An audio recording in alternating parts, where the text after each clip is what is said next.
y la bienvenida. ¿Cómo está? Gracias, Marquito. Pues bien, le comento que con unas fallitas técnicas de internet, pero ya arregladas, tenemos ya la presencia del licenciado Rodrigo Reynoso, quien está con nosotros. Él es coordinador nacional de la Red de Desarrollo Urbano Sostenible aquí en el país. Licenciado, buenas noches, bienvenido a nuestro medio de comunicación. Muchas gracias, mi estimado doctor Carlos Cárdenas, a Radio Espacio también por este espacio, diríamos, valga la redundancia, por este espacio para comunicar lo que estamos haciendo como Red de Desarrollo Urbano Sostenible. La Red de Desarrollo Urbano Sostenible es una red de conocimiento articulada por investigadores vinculadas a las instituciones de educación superior, por funcionarios públicos, algunos investigadores independientes, del sector privado también. Esta red nacional está conformada actualmente por 6 redes provinciales. Hay una red provincial de Loja, por ejemplo, que aglomera, diríamos, algún grupo de investigadores, por la red del Austro, que aglomera provincias de Cañar, Azuay y Morona Santiago, la red de Tungurahua, la red de Cotopaxi, del cual soy coordinador de esta red de Cotopaxi, la red de Sucumbíos y la red de Manabí. Actualmente se está en la idea, el desafío, como red nacional tenemos 3 meses de gestación como red. Nuestro esfuerzo es ir apuntalando el tema del desarrollo urbano sostenible. Sabemos que el 70% de la población vive en las ciudades o está vinculado con las ciudades, o sus actividades se vinculan con el ámbito de la ciudad.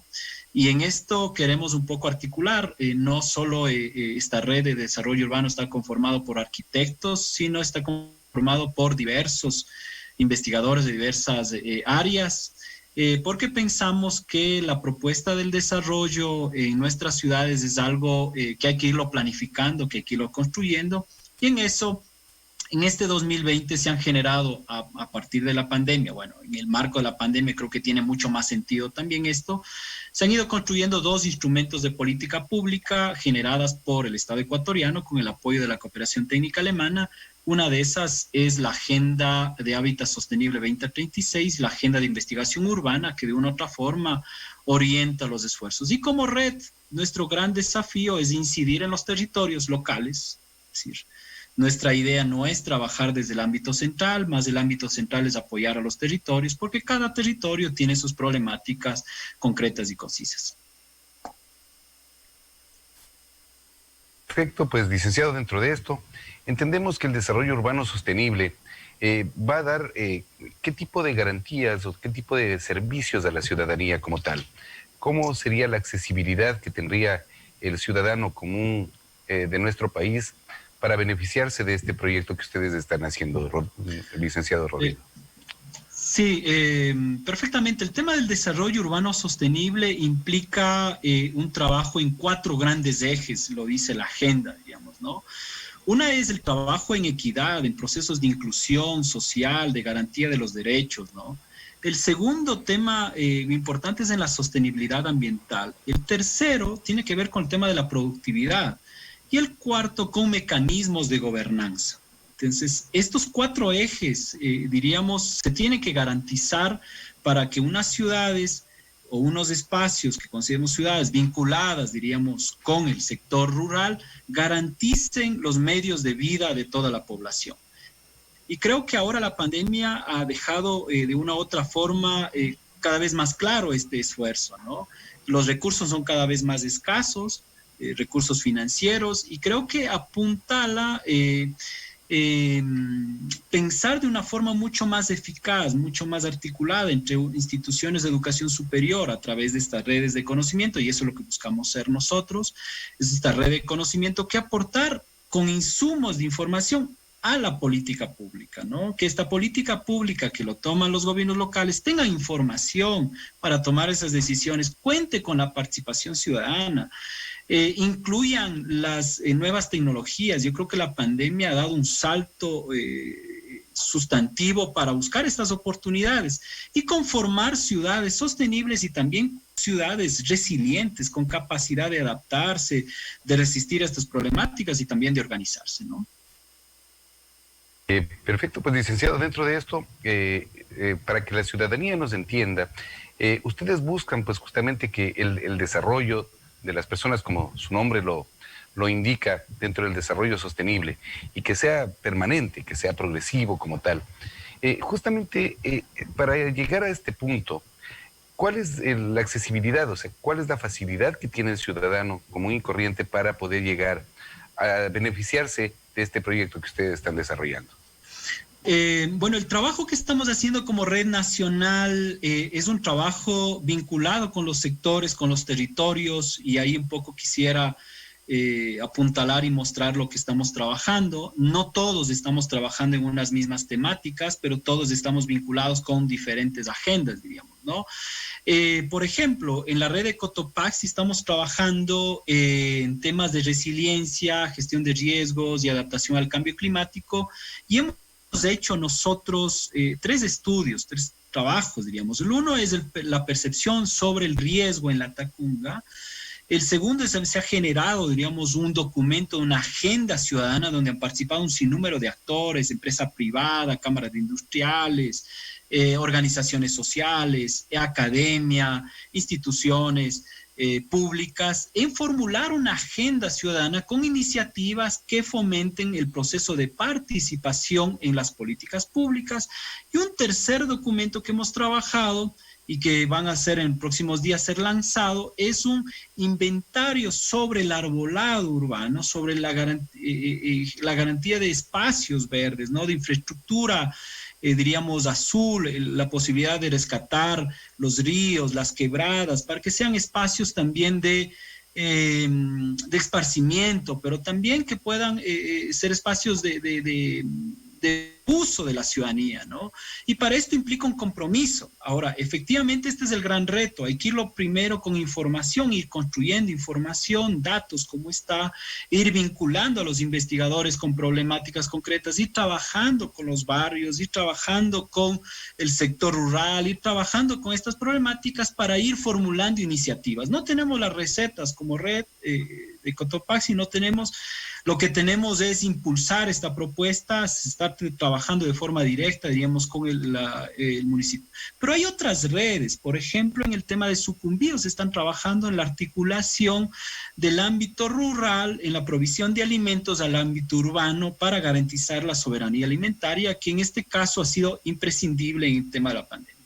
Pero habrá provincias como, por ejemplo, en Tungurahua y en el Azuay están trabajando por temas de movilidad, están avanzando hasta generar espacios de movilidad sostenible, y en el caso de Loja, espacios públicos que garanticen el espacio, diríamos, para seguros, donde los ciudadanos puedan transitar, disfrutar también de estos espacios. Y creo que la red de Loja, que no es un esfuerzo solo la red, porque la red de Loja, digamos, recoge ya unas iniciativas mucho más antes generadas por la academia, su proceso de articulación con los gobiernos locales. Y nuestra apuesta en estos espacios ha sido pues vincular, estamos completamente convencidos que hay que articular a los investigadores de diversos espacios con las políticas públicas y con los actores privados en esta gran, diríamos, minga, diríamos, colectiva por el desarrollo. Evidentemente esto no es fácil, pero yo creo que hay que apostarlo, hay que generarlo, hay que impulsarlo en una visión de ciudad, en un espacio que queremos, y creo que se van a ir abriendo. No sabemos, no tenemos la receta, muchos países la han ido trabajando. Medellín ha tenido un gran tiempo, por ejemplo, de ir forjando estos espacios, y muchos países europeos también han ido trabajando muchísimo tiempo en esto, y creo que hay lecciones aprendidas, y creo que el Ecuador debería ir trabajando en esta articulación concreta, en pensar una visión común, y creo que ahí el gran impulsor son los gobiernos locales. ¿Y qué instrumento se ha generado? Se ha generado una estrategia de fortalecer las capacidades que fue lanzado, diríamos, el 21 de octubre por el en el que participó el Ministerio de Desarrollo Urbano y Vivienda y participaron otros actores de organizaciones sociales apuntalados por la cooperación técnica alemana a través del programa de ciudades intermedias sostenibles. Y diríamos, esta estrategia lo que busca es generar mecanismos, capacitar, fortalecer capacidades, generar profesiones, diríamos, en los territorios, porque muchas veces tenemos problemáticas y lo que tenemos que, buscamos un especialista, tenemos que ir a buscar afuera. Yo creo que es muy importante cuando aprendemos a asumir estos problemas, estas dificultades que los tenemos, los diagnosticamos, los comprendemos y empezamos a tomar, diríamos, decisión. Y creo que ahí la ciudadanía ya no se convierte únicamente en un sujeto pasivo, sino es un sujeto activo de las tomas de decisiones. Y creo que esta es la gran apuesta. Por eso apostamos por mecanismos de gobernanza mucho más transparentes, donde la información esté disponible y donde las políticas a través de las nuevas tecnologías de información también esté en conocimiento abierto para todos, ¿no? Dentro de esta ardua tarea que ustedes se han comprometido con el país y que sabemos que es bastante difícil el desarrollo urbano sostenible, pues justamente usted dijo en esta entrevista de que uno de los pilares fundamentales es la productividad. Nosotros encontrándonos en una provincia eminentemente productiva como la provincia de Los Ríos, ¿cuál sería el acceso que tendría esta provincia y sus ciudadanos pues a este proyecto que ustedes están desencadenando a través del municipio, de gobiernos autónomos tal vez, directamente con ustedes? ¿Cómo podría llegar la ciudadanía? Perfectamente. Bueno, hay dos mecanismos que estamos intentando apuntalar. Primero es, no podemos pensar nosotros un territorio desde otros espacios.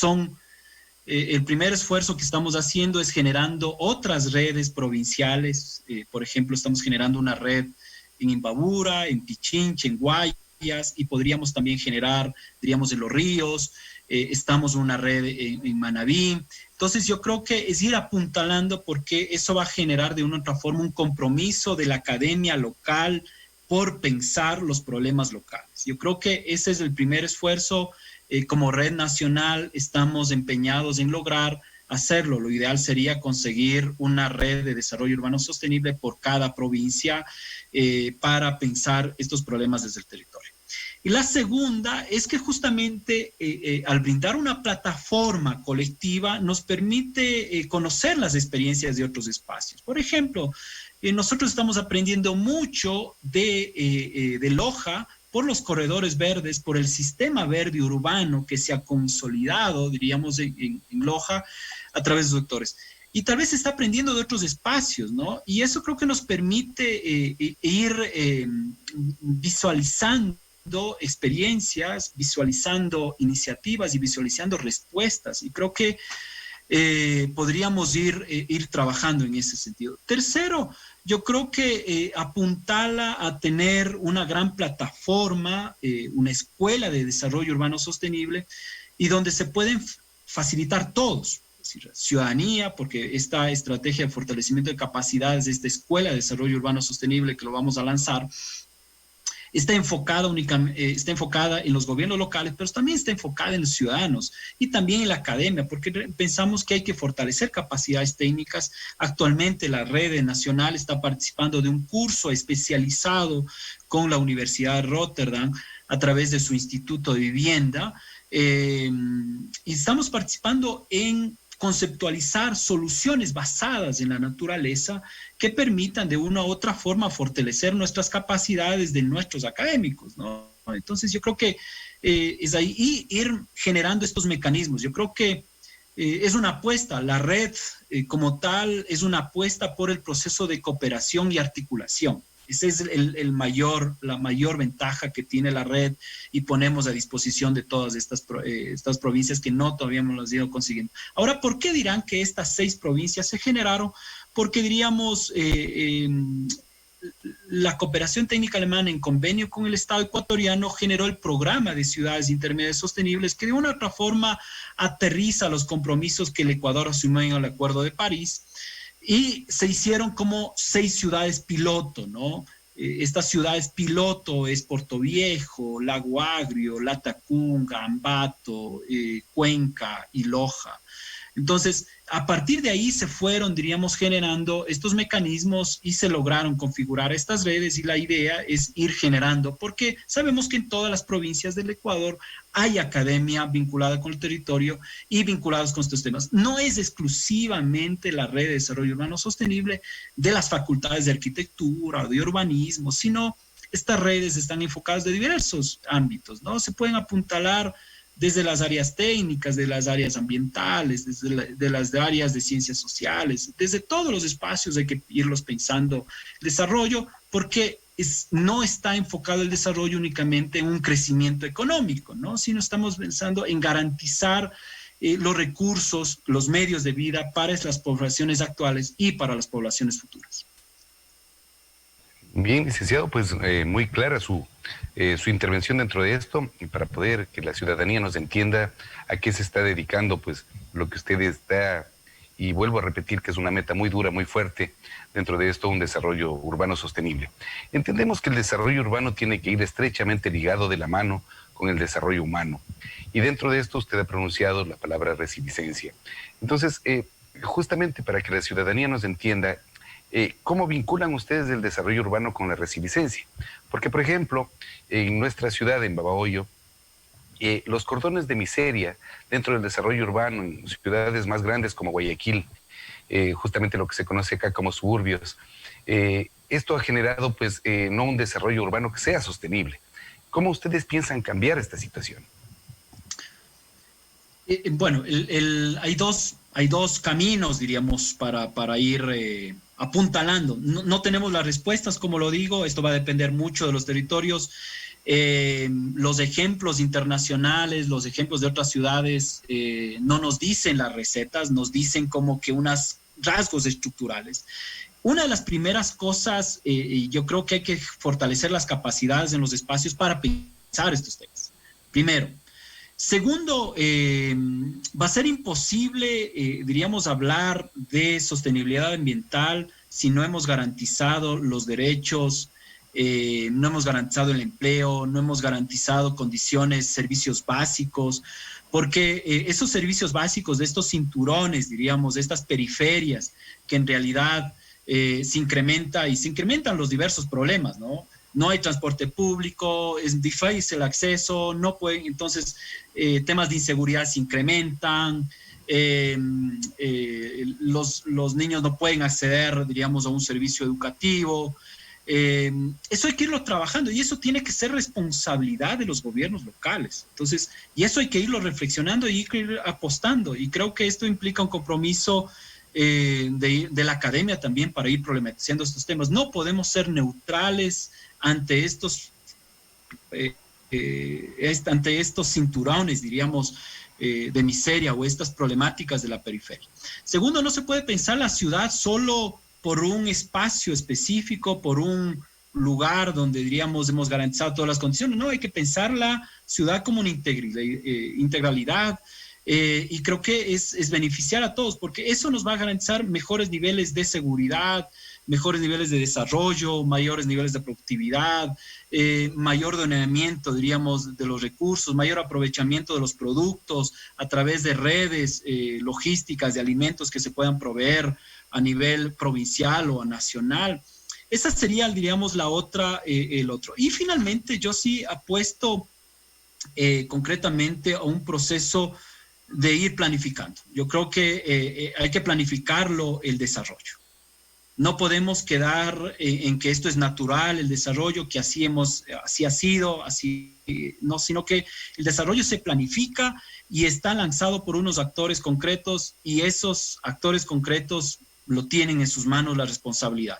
Una, la academia, porque la academia no puede quedar neutral ante estas problemáticas. Segundo, los gobiernos locales no pueden quedar impávidos ante estos desafíos. Y segundo, la ciudadanía también, y el sector privado también, porque a la larga se va a beneficiar de esa mano de obra y lo que influye también va a beneficiar a sus espacios, ¿no? Entonces, implica un desarrollo, unas propuestas, diríamos, articuladas a los actores. Estamos apostándole por esa es nuestra bandera de lucha, ir generando redes cada vez más multiactor, multinivel, ir escalando, diríamos, esta propuesta. Y, y finalmente yo sí pensaría que hay que pensar en los recursos también. Si los recursos son escasos y efectivamente esos recursos tienen que ser distribuidos por unas prioridades. No pueden ser esas prioridades únicamente arbitrarias en beneficio de una postura, sino tienen que ser consensuadas. Yo creo que las propuestas mucho más sostenidas en garantizar el desarrollo de una ciudad y de sus habitantes, esto incluye también los sectores rurales, implica la participación no es un desarrollo porque alguien iluminado lo hace, es por un compromiso de todos. Evidentemente esto va a parecer ilusorio, diríamos en primera instancia, por un montón de cosas, pero ahí hay mucha evidencia científica que donde hay esfuerzos colectivos, que en primera instancia habrá conflictos, nadie estará de acuerdo, efectivamente por tocar los intereses, pero es ir haciendo este camino, ir apostando en una agenda. Yo recuerdo en la Tacunga, no podemos decir que hemos avanzado, pero hemos configurado una agenda ciudadana que ha sido manifiesto entregado al alcalde, y el alcalde se ha comprometido a estas iniciativas a aprovecharlas. Y al principio, claro, había divergencias, pero posteriormente ya se han generado grupos, articulaciones, los actores se ponen a trabajar en forma conjunta, porque a veces hay conflictos de valores, conflictos de intereses, pero cuando se ponen a trabajar con un fin común, yo creo que se van limando asperezas y se vamos trabajando en una política beneficio para todos. Entonces no hay recetas, pero diríamos hay unos rasgos estructurales, la participación de todos, un trabajo colectivo, un proceso de planificación, un proceso articulado, una vinculación de la academia con el gobierno local, el aprovechamiento de los recursos, el pensar en estos recursos que son finitos, en la capacidad de identificar todas estas oportunidades que cada territorio tiene. No es lo mismo planificar Cotopaxi que planificar una provincia de Morona, Santiago, o planificar Sucumbíos, porque los escenarios son diferentes. Entonces yo creo que hay que aprovechar todas esas bondades. Licenciado, perfecto, pues dentro de esto, el desarrollo urbano sostenible, como usted bien lo ha manifestado, es muy complejo. Siempre hemos venido haciendo un seguimiento de cómo se pueden hacer este tipo de situaciones, pero en países como el nuestro, que es bastante complejo, pues justamente el desarrollo como tal por la falta de políticas públicas. Es decir, deben existir políticas de Estado para que se pueda dar o ejecutar este tipo de situaciones. Lastimosamente en nuestro país cada 4 años cambian un alcalde, un gobierno autónomo descentralizado y dicen no, lo anterior no sirve, vamos a hacer nuevo. A diferencia de países europeos, por ejemplo, que hacen políticas de desarrollo urbano sostenible que son a 30, 40, 50 años. Eso les permite pues justamente ejercer políticas de desarrollo urbano sostenible. ¿Cómo hacerlo aquí en el país si no existen políticas de Estado que afiancen lo que ustedes quieren desarrollar? Bueno, ese es el gran desafío, como dicen, ¿no? Es el gran desafío. Efectivamente, creo que, como había dicho, hay como una orientación global de evidencia de otros países de cómo han avanzado. Es planificar a corto, a mediado y a largo plazo, ¿no? Y creo que esto es importante, pero esto se va a garantizar cuando hay una ciudadanía que respalda ese trabajo. Entonces, cuando los programas, los proyectos son cada vez más individuales, diríamos, solo únicamente del gobierno local específico, efectivamente va a ser bastante frágil, ¿no? Pero yo creo que cuando hay un empoderamiento ciudadano, cuando hay sobre estas políticas, efectivamente se va a garantizar una perspectiva a largo plazo. A nivel nacional, y esto creo que a nivel global, creo que hay unos exhortos del Acuerdo de París, la Agenda Hábitat Sostenible 2036, la Agenda de Investigación Urbana, que son mecanismos que no existían hace algún tiempo, pero que ahora de una otra forma van construyendo, van generando estos espacios, ¿no? Esa es la idea, el camino, y ir articulando. Yo creo que no es colocar los planes como un requisito, porque a veces en PLADES o ahora Planifica Ecuador nos dice tienen que implementar el plan de desarrollo. No es solo el documento, sino es cómo ese documento se ha construido colectivamente y sea, diríamos, una carta de negociación, si puede ser 1, 2, 3, y creo que eso va a orientar los esfuerzos, ¿no? Eso va a también tener una claridad para los gobernantes y va a tener un respaldo también ciudadano, es una apuesta. Esa es la idea. ¿Cómo hacerlo? Hay que empezar a trabajarlo con trabajo colectivos, grupos focales, perderle el miedo. Yo creo que hay que perderle el miedo a trabajar en forma colectiva, porque efectivamente es mucho más fácil en forma privada y ser muy héroe, diríamos, en las iniciativas, ya sea por la sabiduría, por la elocuencia de estas propuestas, pero yo creo que hay que apostarle a un trabajo colectivo. Esa es una apuesta de la red que lo hemos ido haciendo. Generar que a veces hay muchas instituciones muy cercanas trabajando en muchas temáticas y esto es muy común encontrar en los sectores rurales, muchas instituciones generando muchas iniciativas con los mismos actores, pero podemos ponernos de acuerdo en esas iniciativas. Yo creo que implica un trabajo de voluntad y ese es el gran desafío. Y yo creo que por ahí es donde deberíamos ir apostándole. Evidentemente hay que irlo haciendo, no implica muchos recursos, porque a veces se pensaría que implica grandes construcciones, yo creo que implica ir teniendo claridad, el presupuesto transparente, las políticas y los planes transparentes, la participación concreta de la ciudadanía en estos procesos, en estas problemáticas, y con los actores que van a ser no únicamente que perciban los ciudadanos como qué van a hacer por nosotros, sino qué van a hacer los ciudadanos y el gobierno por ese espacio, por garantizar ese desarrollo. Claro, pues la exposición, licenciado, pues justamente ya se encuentra el director de nuestro medio de comunicación en la ciudad de San Miguel de Bolívar, en la provincia de Bolívar. Antes de cerrar nuestra entrevista, pues queremos darle paso para que usted lo conozca y si él tiene alguna pregunta en relación a este importante tema que hemos conversado esta noche sobre lo que es el desarrollo urbano sostenible. Licenciado Germán Jarrín, buenas noches, le saludamos desde la provincia de Los Ríos, desde Babahoyo. Buenas noches, licenciado. Muchas gracias, estimado Marco, saludos cordiales también. Carlos Marco. Carlitos, estábamos acá también un poco analizando este tema que es de mucha importancia en cuanto a lo que tiene que ver con las redes de desarrollo urbano. Yo creo que todo se ha dicho, nada más que saludarle, agradecerle por la entrevista y ir ya concluyendo porque estamos en las 19:01. Carlos, a ver si vamos despidiendo la entrevista, agradeciéndole nuevamente al licenciado por su participación en la radio. Gracias, licenciado. Pues justamente hemos tenido la oportunidad, licenciado Rodrigo Reynoso, quien es coordinador nacional de la Red de Desarrollo Urbano Sostenible. Licenciado, le dejamos con sus palabras finales y agradeciéndole pues su presencia en nuestro medio de comunicación. No, muchísimas gracias al espacio, al doctor Germán Jarrín, muchísimas gracias al doctor Carlos Cárdenas.